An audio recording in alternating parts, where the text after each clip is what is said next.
Welcome back. When you are working inside of a document, you also have a file menu available to you. If you click that file menu, you have elements that you can apply to the document that you were working on.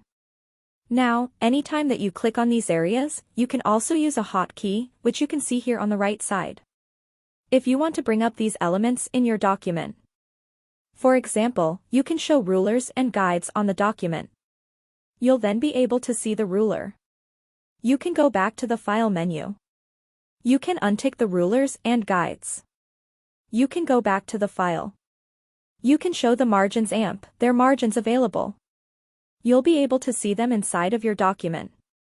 You can turn off the margins and you'll continue to see these elements. You can show the print bleed. You can turn it off.